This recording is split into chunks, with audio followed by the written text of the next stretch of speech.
डहकावता रुझान कुहकावता रुझान डहकावता रुझान कुहकावता रुझान खुद हंस के तू हमके रोआवता हो। दिल तोड़ला के बाद बोला काहे सपनवा में आवता हो। दिल तोड़ला के बाद बोला काहे सपनवा में आवता हो।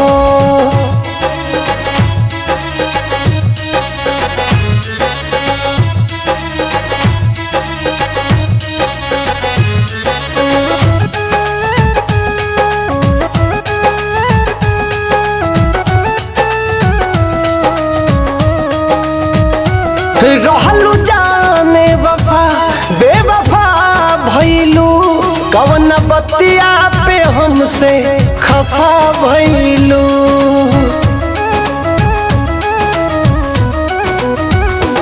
रहलू जाने वफा बेवफा भइलू कवन बतिया पे हमसे खफा भइलू। काहे प्यार कइलू खेलवाड़ कइलू हमरा धड़कन के औरी बढ़ावताड़ू हो।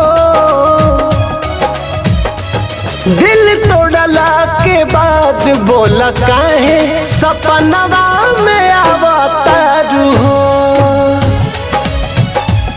दिल तोड़ला के बाद बोला काहे सपनवा में आवताड़ू हो।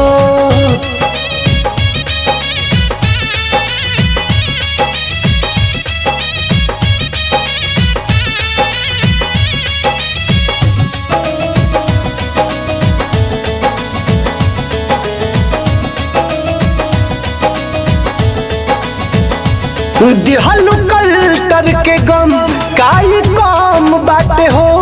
देखो अभिल ताजा जखम बाटे हो।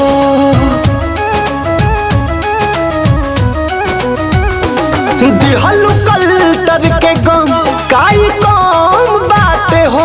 देखो अभिल ताजा जखम बाटे हो। समझाई कैसे भूलवाई कैसे देव पंकज के काहे सतावतारू हो। दिल तोड़ला के बाद बोल काहे सपनवा में आवतारू हो। दिल तोड़ला के बाद बोल काहे सपनवा में आवतारू हो। दिल तोड़ला के बाद बोला काहे सपनवा